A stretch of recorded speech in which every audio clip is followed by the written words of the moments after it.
तो चलिए सब रूटीन लिखना शुरू करते हैं। हमें सबसे पहले वेरिएबल डिक्लेयर करना है। बगैर वेरिएबल सब रूटीन बनता नहीं है। वेरिएबल का काम है कुछ इंफॉर्मेशन वैल्यूज टेम्पोरली स्टोर करना और बाद में उसका इस्तेमाल करना। मैंने वेरिएबल टाइप एज वर्कशीट दिया है, मतलब मैं तीन वर्कशीट को 3 अलग अलग वेरिएबल में स्टोर कर रहा हूँ। ऊपर जो 3 वेरिएबल बनाया है, अब उस 3 वेरिएबल के साथ 3 शीट को जो है लिंक करवाना है, सेट करवाना है।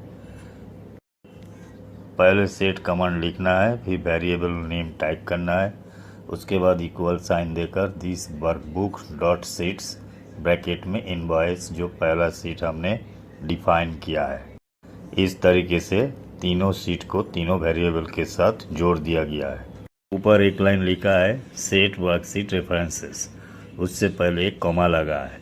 जिस लाइन के आगे कॉमा लगा रहेगा वो कमेंट कहलाएगा। कमेंट्स जो है नॉन एग्जीक्यूटेबल लाइन्स है, इसको कंपाइलर इग्नोर करता है क्योंकि ये कोड नहीं है। कमेंट देने का मतलब है उसके नीचे जो भी कोड लिखा है उसका पर्पस क्या है, इसका एक नोट रखना होता है ताकि फ्यूचर में अगर आपको एडिट करने की ज़रूरत पड़े तो आपको समझ में आएगा किस जगह पर आपको एडिट करना है। ये कमेंट से पता चलता है।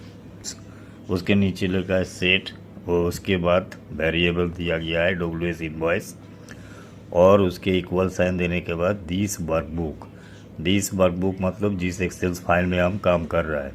उसके बाद डॉट शीट्स ब्रैकेट में इनवॉइस मतलब वर्कबुक में फाइल्स में जो शीट्स है, जैसे बिल्स फाइल है, सेल्स फाइल है, इनवॉइस है, तो इस तरीके का शीट्स है, उस शीट का रेफरेंस यहाँ पर देने होते हैं।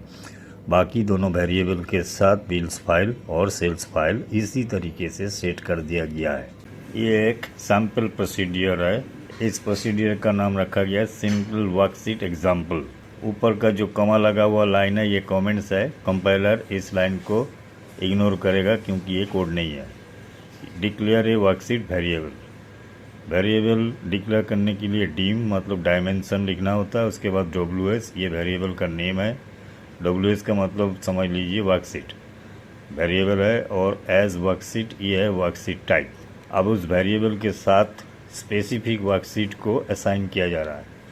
सेट WS ये वेरिएबल है इक्वल दिस वर्कबुक मतलब जिस एक्सेल फाइल पर काम कर रहा हूँ, डॉट शीट्स मतलब उस वर्कबुक में जो शीट्स है, जैसे इनवॉइस है, बिल्स फाइल है, तो मैंने एक टेम शीट बनाया और शीट्स के बाद ब्रैकेट में टेम शीट का नेम टाइप कर दिया। अब वेरिएबल को यूज़ करता हूँ।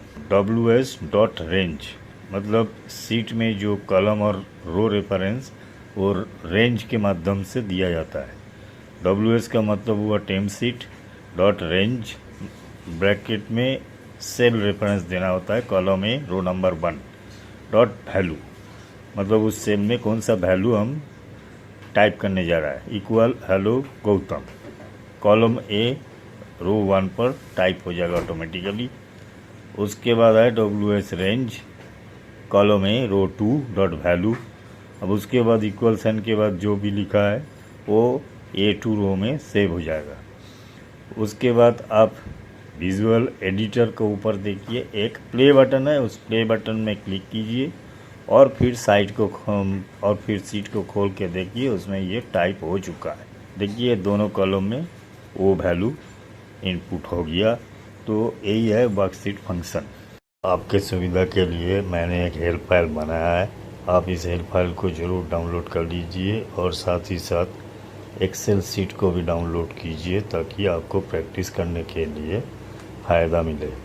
हेल्प फाइल से आपको बहुत मदद मिलेगा। इसमें पूरा एग्जाम्पल के साथ डिटेल्स में बताया गया है। डिस्क्रिप्शन में लिंक मिल जाएगा, वहाँ क्लिक करके आप डाउनलोड कर लीजिए।